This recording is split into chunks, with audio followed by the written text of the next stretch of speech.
Halo sahabat data, di video ini kita akan belajar mengenai mekanisme lapangan PODES 2025.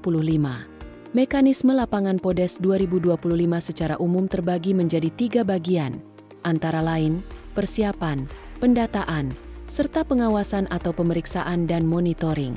Tahap persiapan diawali dengan melakukan koordinasi dengan pemerintah daerah terkait kegiatan PODES 2025. Setelahnya, perlu dilakukan alokasi wilayah tugas untuk PCL dan PML, kemudian mencetak dan mendistribusikan surat pernyataan legalisasi data. Sebelum turun lapangan, petugas PODES juga perlu melakukan instalasi dan sinkronisasi aplikasi pendataan PODES 2025.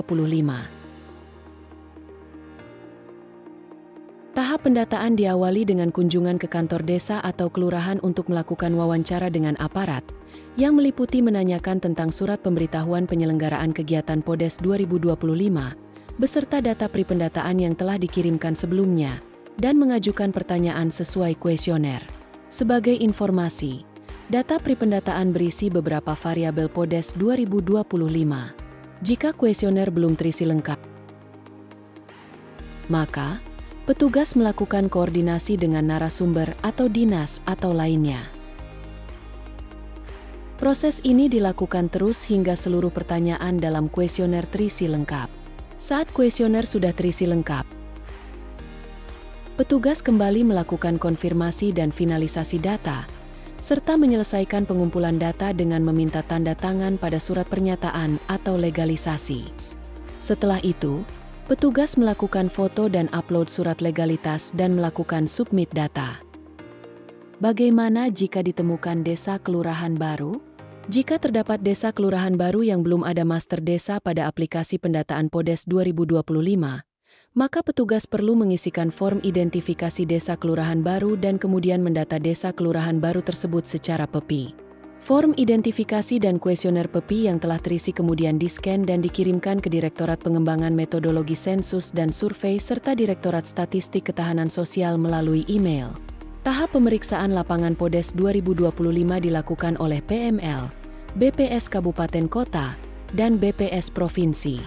Alur pemeriksaan PODES Desa 2025 ini dimulai dengan PCL melakukan submit wilayah tugas yang telah selesai dicacah melalui KEPI yang kemudian akan diperiksa oleh PML melalui KEPI.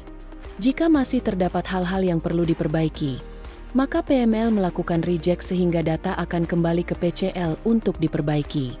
Namun, jika data sudah dianggap baik, maka PML melakukan approve sehingga data selanjutnya akan diperiksa oleh admin Kabupaten Kota melalui PC.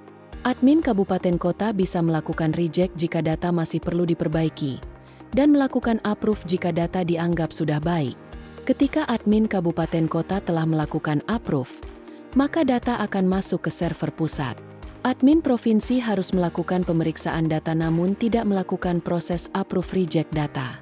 Media monitoring yang digunakan dalam kegiatan PODES 2025 ini terdiri dari fasi dashboard yang antara lain berisi monitoring pendataan, monitoring tabulasi, dan monitoring IKG.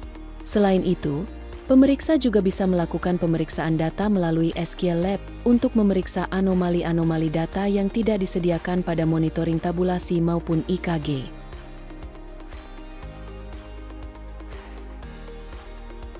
Setelah seluruh alur pendataan dan pemeriksaan telah dilakukan dan data sudah dianggap clean, maka Kepala BPS Kabupaten Kota dan Kepala BPS Provinsi secara berjenjang menandatangani surat keterangan persetujuan data untuk kemudian dikirimkan soft filenya ke Direktorat Statistik Ketahanan Sosial. Sahabat data, sekian video ini. Sampai ketemu lagi di video berikutnya.